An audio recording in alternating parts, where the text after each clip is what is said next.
Hello, St. Vincent and the Grenadines. Hello, Caribbean. Hello, world. Thank you for joining us for another edition of Page Turners Plus. Today, we're going to be discussing Elizabeth Nunez's novel, Now Lila Knows. To start us off, Francine will give us a short bio and synopsis of the novel. Hello, everyone. Now Lila knows, Lila Barnard has left her island home in the Caribbean to join the faculty as a visiting professor at the Mayfield College in a small Vermont town. On her way from the airport, Lila witnesses the fatal shooting of a black man by the police. It turns out that the victim was a professor at Mayfield. The rest of the book takes us through what happens in this community and how all the different characters in this small university town reacted to and were affected by this fatal shooting. Elizabeth Nunez, the writer of the book, is the award winning author of a memoir and 9 novels, 4 of which have been selected as New York Times Editor's Choices. She's the co-founder of the National Black Writers Conference and executive producer of the College University of New York TV series Black Writers in America. Nunez is a distinguished professor at Hunter College, where she teaches courses on fiction writing and Caribbean women writers. Now, let's start off. I'm going to throw a question out to the panel. Why do you think the writer linked the experiences of the protagonist, the main protagonist, Lila, a college professor in Vermont, in the United States, with the experiences, the neo-colonial um, experience of the Caribbean. Thank you for that, Paula. But originally looking at it, I was slightly confused as to why she did that. Um, but then as the novel develops and as you read further into the novel, I think she was trying to draw parallels between the Caribbean situation and maybe the awareness of Lila as a sort of naive character and her experiences in the US.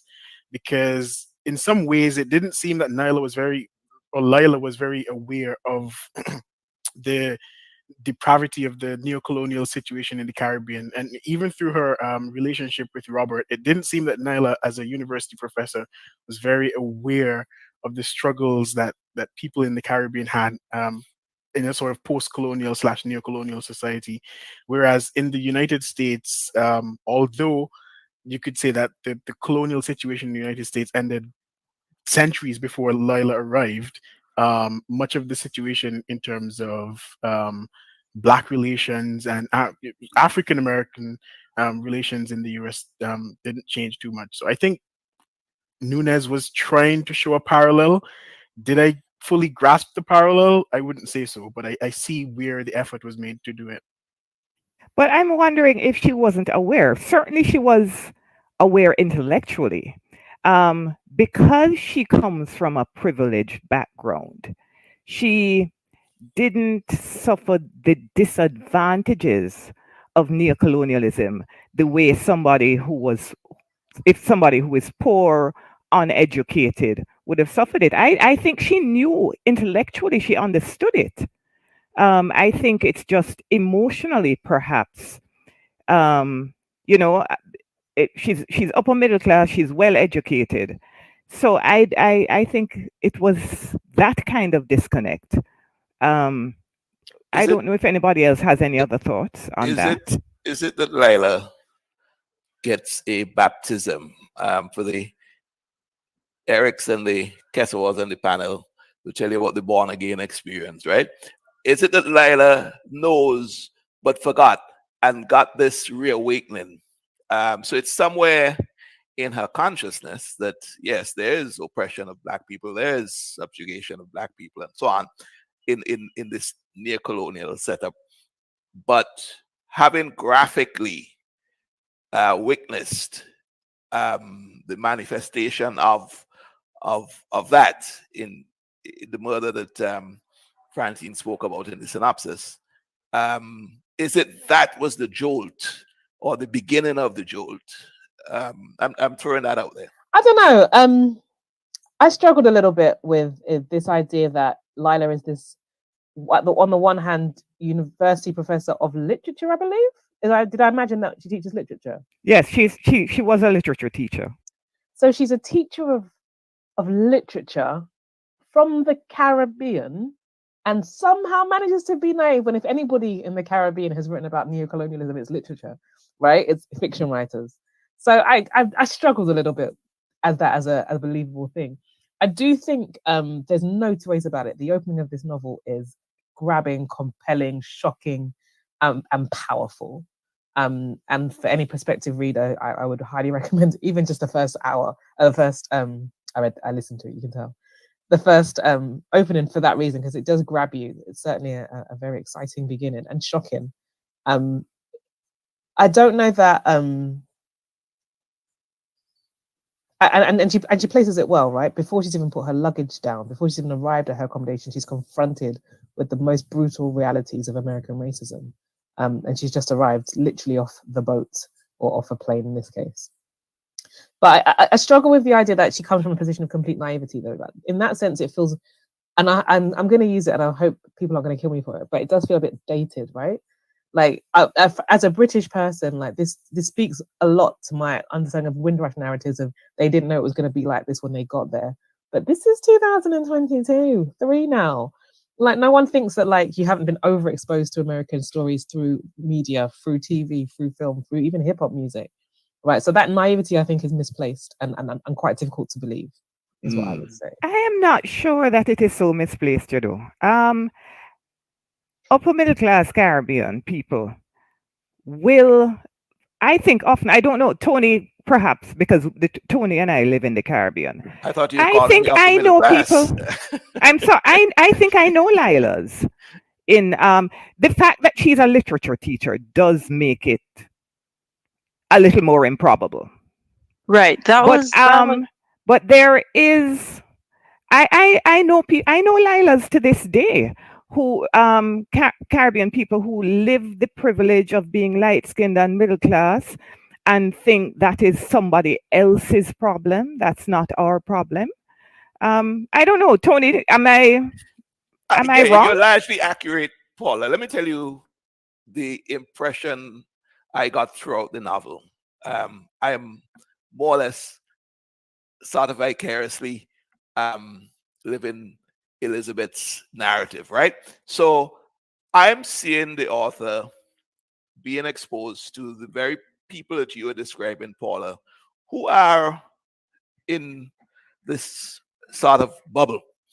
And there's a lot of naivety in that bubble, partly because they don't want to get outside the bubble because it's softer in there. You know, you don't have to get out and deal with the realities. So you know that as you peep out, you know there are things going on, but let's just contain ourselves. And I think the author was sort of trying to expose those people, you know. She encounters them on a daily basis. She knows them, just like how Paula knows these Lilas. Elizabeth knows these people, and she's trying to do an expose in this novel. Get out your bubble, get out your comfort zone, and understand what it's like to be black, what it's like to be a black immigrant. People are not just making up these things. These are things that happen on a daily basis. So I see where she's coming from, Kessel. All right, that leads me to another question. Who do you think the audience of this novel is? Who would Hmm. Eric, would you like to give that a try? I can give that a try, Paula. Thank you. Um, yeah, reading the text, I was thinking about the audience throughout, and definitely since Professor Nunez is based in the United States, has been based in the United States for a long time, it would seem as though the audience would be um, a majority American audience, either African American or black in a general sense, in terms of um, uh, different communities of immigrants who come from the Caribbean and even the continent of Africa. But as I finished it, I really think the target audience was more suited to both a Caribbean audience in general, but also that Caribbean American audience who will have certain types of ways of thinking about the United States, but also thinking about their African American cousins. And I think she's trying to she's poking at that. I think Tony's point before, exposing this type of thinking, this dissonance, or trying to uncloud, or the dissonance that runs rampant between the two communities. I think I think she also is targeting white middle class Americans. The kinds of details she goes into about the killing of Amadou Diallo, you know, incidents like that. I think even the least in touch black person knows about. But she goes into almost journalistic detail about those atrocities. I think I think she's targeting white people who live in majority white spaces who do not come into contact with black people frequently. I think the fact that Lila, I think, is a character she believes will appeal to people from communities like that, because they will see the similarities between Lila and themselves. Um, for example, feeling guilty, or being made to feel guilty. I think that is something a white suburban woman, for example, would be able to identify with. In fact, honestly, I think Lila is was sort of created to for white suburban women to see the similarities between themselves and her. I think Lila is quite a complex character, but I don't want to take over the conversation. I see Kesawa, is there something you wanted to add to this? Yeah, I found it really interesting what you said about Lila being a character that a white suburban middle class woman might in the US might be expected to relate to, and that rings resonant and truthful for me. I guess the other question is, what do we think if of the absence of what feels like African American women? For me, that's something that jumped out. Characters around Lila are Clive, the white lawyer, who's a passionate civil rights advocate. Again, kind of in the 1950s form, but updated. I liked him though. I liked him. It was like his vibe. Um, there's also the fiance, Robert. Then she's got her colleague Terence, who she respects immensely. And for me, it felt like they are the other characters apart from Lila, whose name's in the title, whose story we learn.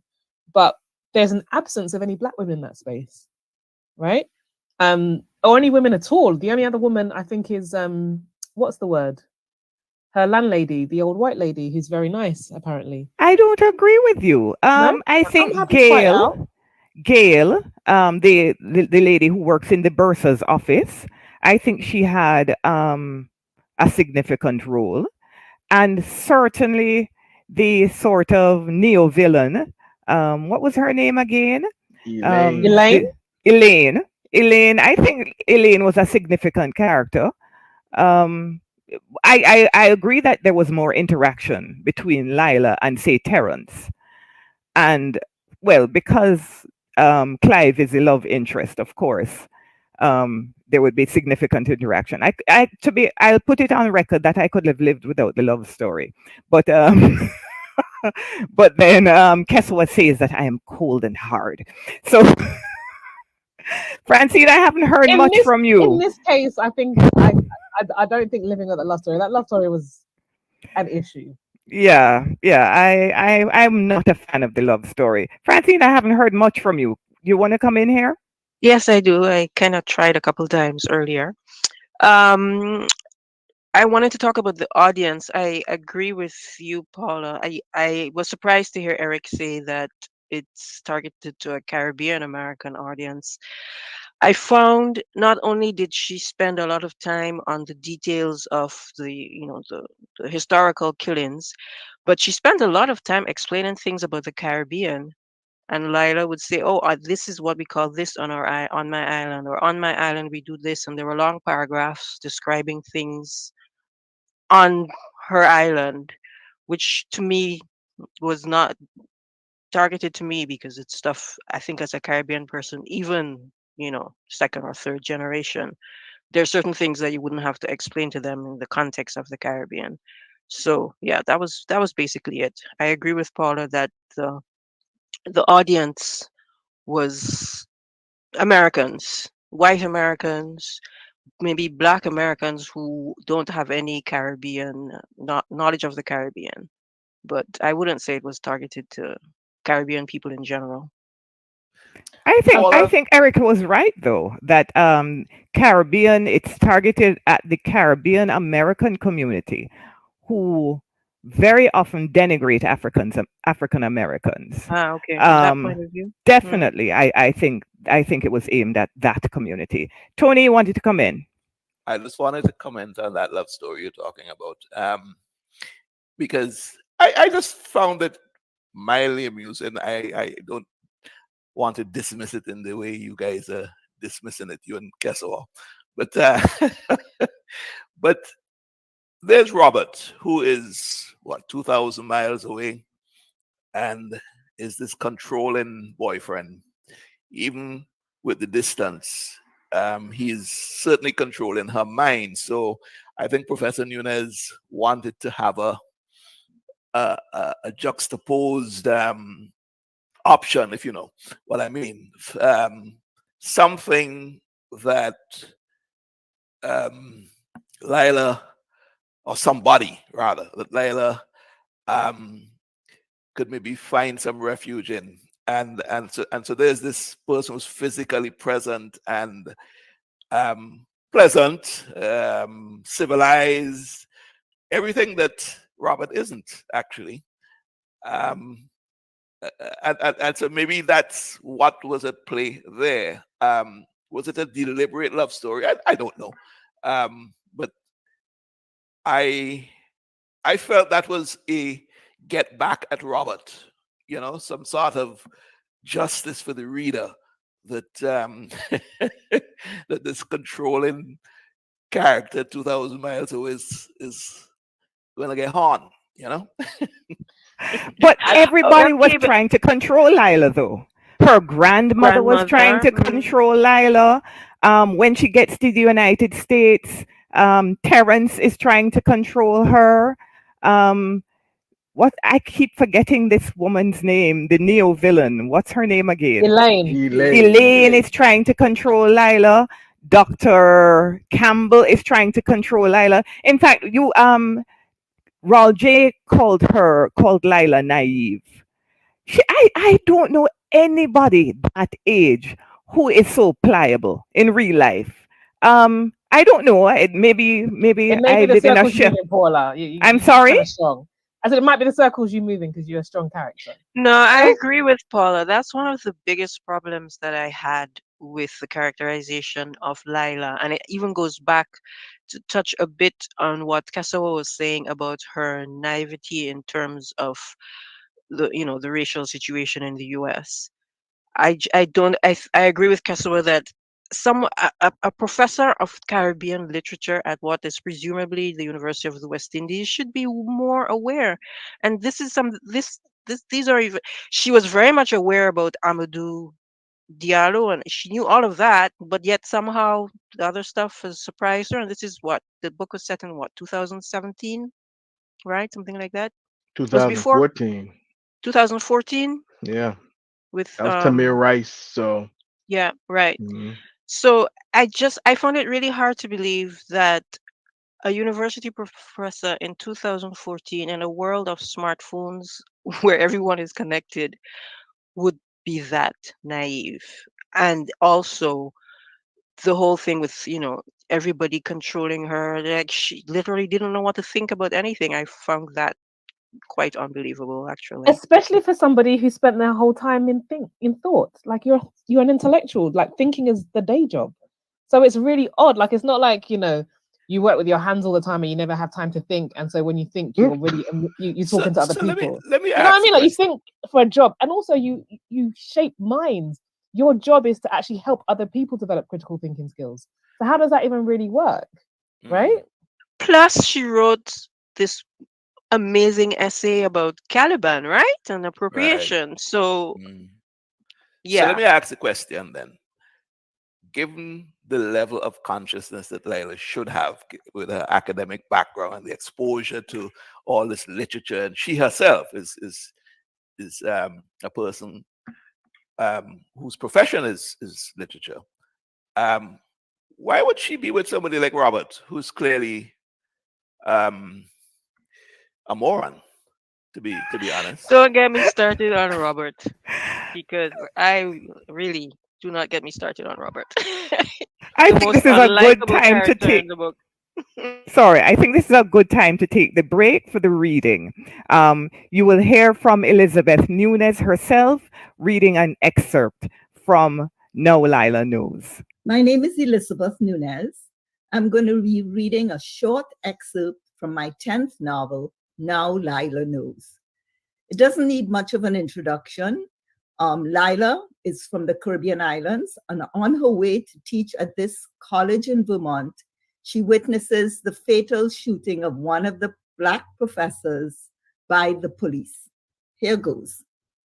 It had only been 2 weeks since Professor Brown was killed, and it seemed as if collectively the citizens of the town of Mayfield had amnesia.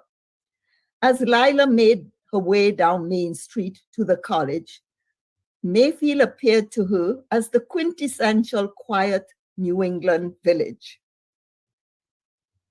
One would be hard pressed, she thought grimly, to convince the reader and the stranger that just days before, long, thick trails of blood had been scrubbed clean in front of the restaurant where a relatively young Black man, a professor at Mayfield College, was shot dead by the police while astride a white woman who had OD'd on heroin.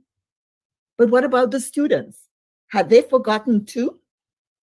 Along the paved path towards the cafeteria, which was in the building directly opposite to the academic wing of the college, Lila saw no evidence that their attitudes had changed. As she was making her way to the cafeteria, she saw a banner. It was stretched across the wall of the entrance of the cafeteria, next to the student notice board. Black Lives Matter, it said. The words were written in large black letters on a white sheet.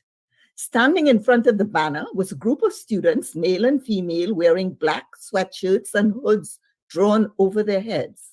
When she reached the top step, they stood at attention, one hand raised defiantly in a fist. Black Lives Matter, one of them chanted. Lila smiled nervously. What was she expected to do and to say? Was she to return their salute? She had seen other faculty pass through the door before her. The students had not saluted them. Was she part of us, part of the Black faculty? The students stood in front of her. Black Lives Matter, they had recognized her. They had drawn her into their protest. She and she alone, not the white faculty who had entered the cafeteria just before her. Then she remembered a game she played as a child and the song that went with it. There's a brown girl in a ring, tra la la la la. There's a brown girl in a ring, tra la la la la la. There's a brown girl in a ring, tra la la la la. And she's sweet like a sugar and a plum, plum, plum. On her island, she was a brown girl, sweet like a sugar on a plum, plum, plum. She had said to her fiancé, Robert, back home, that she was Black. Did that mean she was not a brown girl? That her nationality did not count? That it was more important to be Black than to be a Caribbean woman? Her fiancé had called her back later that night. So am I Black too? He asked. In America, you are black if there's African blood in your ancestry, Lila answered. And what if there's more Caucasian blood? Her fiancé asked. Lila was silent. So they will define me then? Is that it, Lila? I must abdicate my right to define myself? Robert said. Lila had no answer to give him. Welcome back. Now, I'm going to start off this segment of the program with a very controversial question.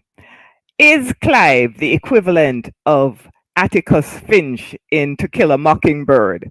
And is he a white savior? Kesawa is finding is very amusing, so I'm going to ask her to answer the question. Oh, I can't. I'm laughing too much.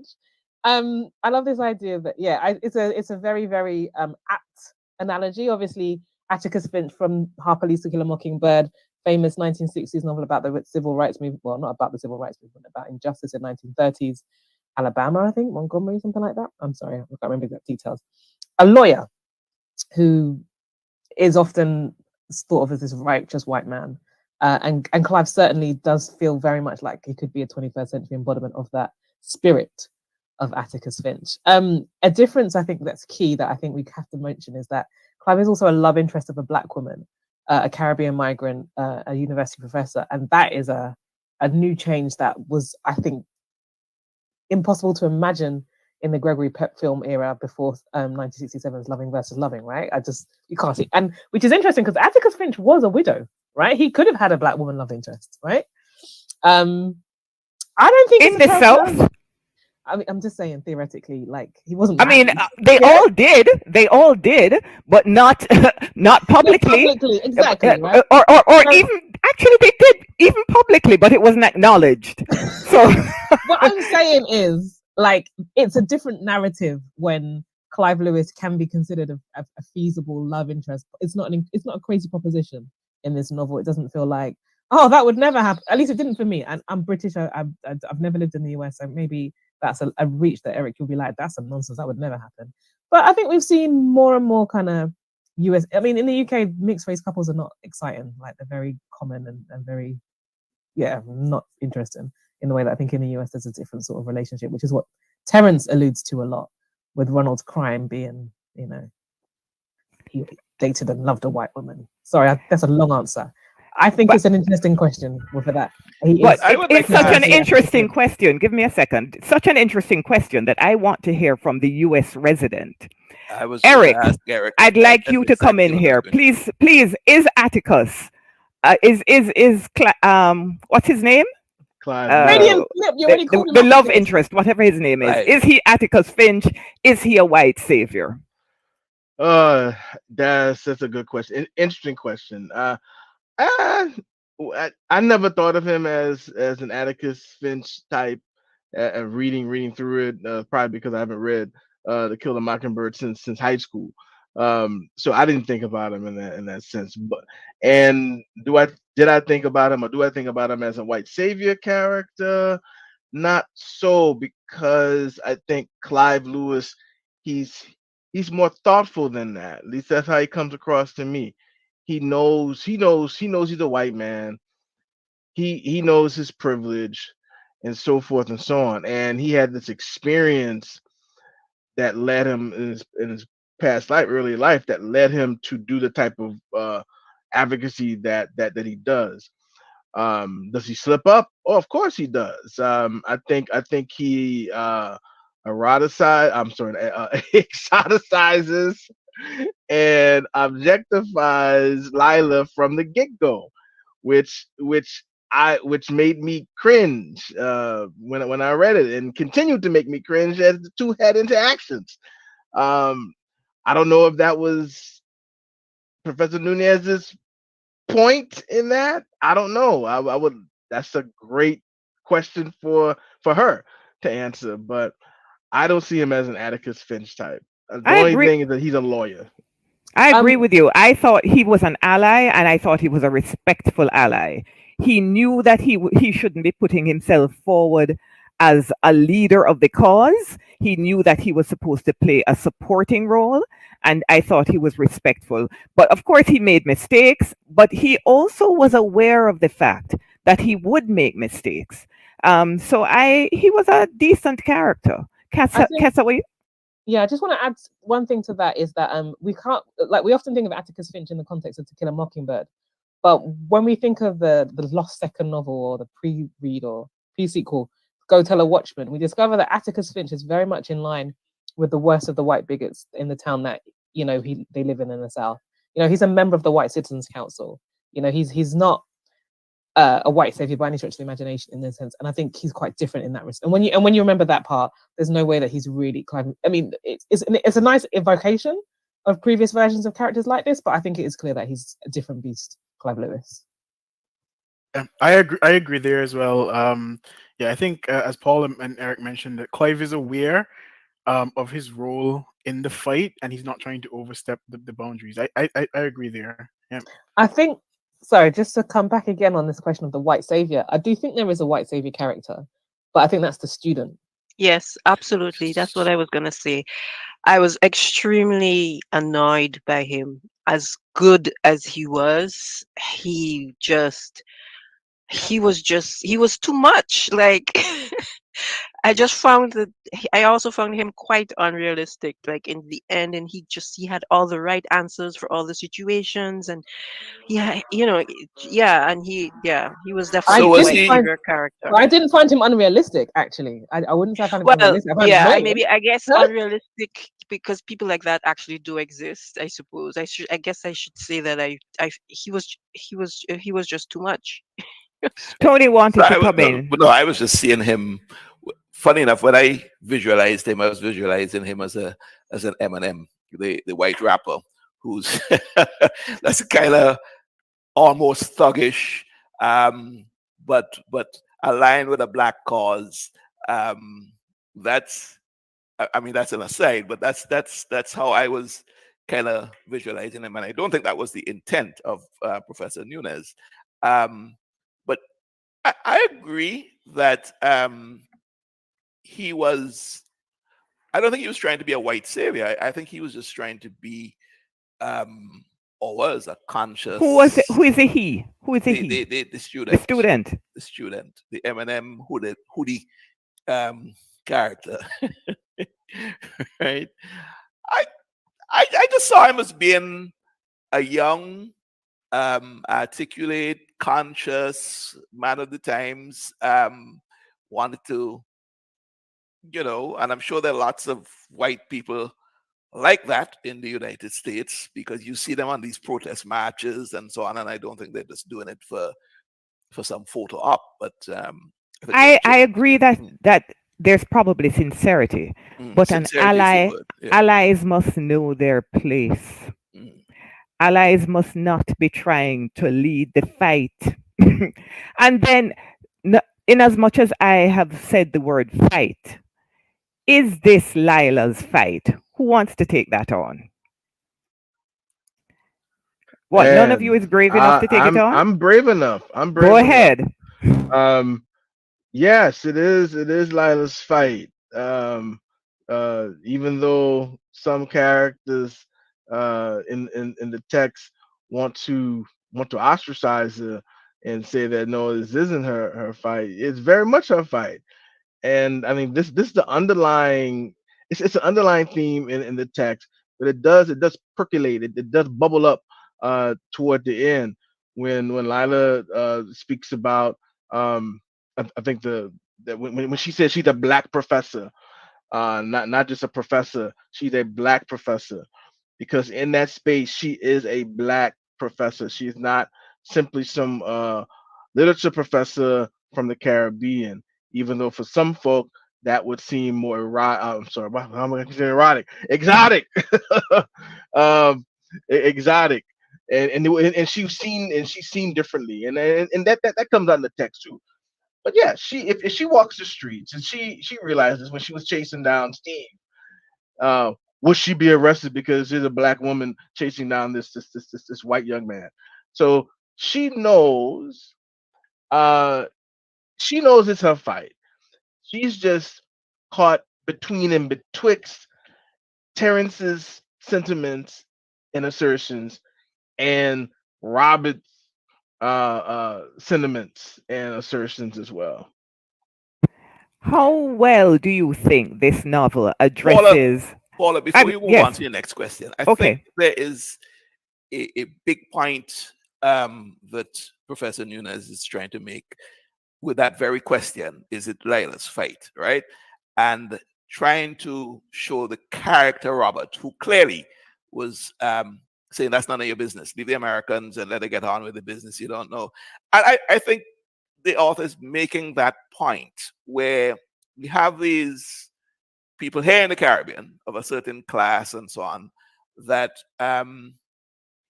are famous for inaction. But why no action? Because they like to preserve the status quo. They're okay. They're okay in their space, right? And stop this thing about where you think you've got to go and dabble in things that you don't need to dabble in. Don't upset the apple cart. And I think the author's trying to make this point um, as a strong point in the book through that character Robert. Yes, I definitely that there. I don't think there's any doubt about it. But I think she was also speaking to the Caribbean American community, which even though they live in the United States, they live with all of the realities, still hold on to the illusion of privilege. So I don't think it's just us in the Caribbean she's speaking to, because I know these people. I know these Caribbean American people who still hold on to the illusion of privilege. And they say all the kinds of things that Robert says. And it's not just Caribbean Americans, because I've heard Africans who are first generation, well, immigrant Africans who make similar statements. So I think it's a problem with immigrant blacks who, even if they know the history intellectually, somehow don't manage to know it emotionally. Is it because that they find themselves in a position of privilege? They've somehow escaped the hardships, the rigors, having to hustle two jobs, two and three jobs, and have not maybe themselves experienced firsthand, get to the back of the bus sort of thing. Is it because they're just putting up a wall and Is trying it to also, is it perhaps also just the kind of self-preservation mode, where if we deny our link to the African American struggle as Black people, we get ahead, and it's just pure self-preservation and self-interest, and not, we don't have to intellectualize it more than that. It's, if I identify more as a Caribbean American person who doesn't have these links, then I also escape the prejudices that African Americans face. I'm posing the question. I'm not assuming anything. Well, if I could jump in here, I mean, not to sort of be an apologetic or anything, but apologist. But the thing is, I guess for Caribbean people, especially those born after 1940, all they knew were black leaders. In the Caribbean, we don't say, "Oh, he's the first black prime minister." We just say, "Oh, he's our first prime minister." Whereas in the U.S., they had to wait until 2008 to say we have our first African American president. So maybe in some way, Caribbean people sort of misconstrue that to mean that they're somehow immune from the troubles of the world and the racism that they face when they go to the US or the UK, for example. But I think that's that sort of comfort is misplaced, definitely. But I'm not sure that all Caribbean immigrants escape that. I mean, I think we had a brief discussion about, different types of immigrants, which is maybe something we want to get into. Some of them do, but some of them are, as Tony said, hustling with the two, three, four jobs and just existing just like regular immigrants and regular Black Americans. And then there's Lila with a very comfy job. No, that's one thing that I struggle with in the text is I think there's this some of the characters, and I don't know what uh Nunez's point was in the overall point, but there was this lack of historical knowledge about the activism of Caribbean Americans in civil rights and more radical racial politics. I mean, obviously, first person that comes to mind is Marcus Garvey, but there's also Hubert Harrison uh, as well, and there are others, and then there are others who are like second generation that we don't even think of as Caribbean Americans. Like, Malcolm X. exactly, and Shirley Chisholm, he's mentioned in the book. Me from Good Eric, Neighbors, what's his name? The Holder, solicitor, former Solicitor General, yeah, Eric Holder, Holder, right? yeah. Yep. So but let me go back to a question that we spoke about before. Robert, um, Robert and Kenton, because we haven't spoken about Kenton yet. Which of these people um, do you think was a better partner for Lila? Kenton is for the audience because they don't haven't read the novel. Kenton is the ex-boyfriend that Lila was going out with before she got involved with Robert, and she was madly in love with him. Who wants to take that one on? Which of them would have been a better partner for Lila? Tony, you're smiling. Tell me. Because the answer is very easy. Robert, there's nothing in there, and to me about Robert at all. But I have to admit, Paula, I remember Kenton kind of vaguely, so I'm probably not very qualified to answer. But what I do, the little bit I remember, I think Kenton may not have been seen to be in the class that Lila was in, and therefore that was the friction, that was the area of tension, and so often we see that being part of the dynamic. But I just want to throw it out there for Paula, Francine, and Kessel in particular. I don't want to derail your question, Paula, but a lot of professional women in the Caribbean are hard pressed to find. I'm very careful with my words, so I don't want you all to chew my head off. But they're hard pressed to find men who other people would find acceptable for them. And if they go to the Kentons, they get criticized. Like, where's a big professor like Kessawa? Going out with this fairly ordinary guy. I'm just saying, don't shoot the messenger here. I'm just saying that that is a dynamic, and I think that came out a little bit in the novel. That is a Vincentian dynamic, Tony. Vincentian? It's a No, Vincent. I Oh, think think that so. oh, I think no. that Let me just clarify. broader. Because I know what Tony's talking about. Tony's talking about a class difference. Kenton, where they were in life when Kenton was going out with Lila, they were equals at that point in terms of socioeconomic position. At that point, they were equals. Kenton comes from a working class background, but he was a middle class professional when they were a couple. Kenton Kenton did not suit Lila's grandmother because he was too black. It's as simple as that. Yes, there was that. I What give you that. what I what definitely give to you that. because I know this society and I know what Tony is talking about. What Tony is talking about is when women, upper middle class women, date men of a lower socioeconomic class. That is what Tony is talking about. Isn't it what you're talking about, Tony? That is Oh, we what I'm understood talking. that. And that's a Okay, Vincentian thing. I I don't don't think think it it's is though. I Vincentian. don't think it's a No, Vincentian no, thing at all. no. I will tell you why I'm saying it's a Vincentian thing. Tony started off the question by saying that there is a shortage of men. And Um, people say that that across the that Caribbean. That's why it's not a Vincentian thing. It's a I Caribbean. don't I That's see think it. I think it's a I valid don't see it Caribbean happening question. across the Caribbean. I Yeah, think that's a Saint I Vincent thing. definitely I agree with Kesuan too. It's broad. I mean, I experienced it when I lived in Barbados. Paul is living here too long. You need to I go saw across the Caribbean. I saw the I same don't see it thing. in Jamaica.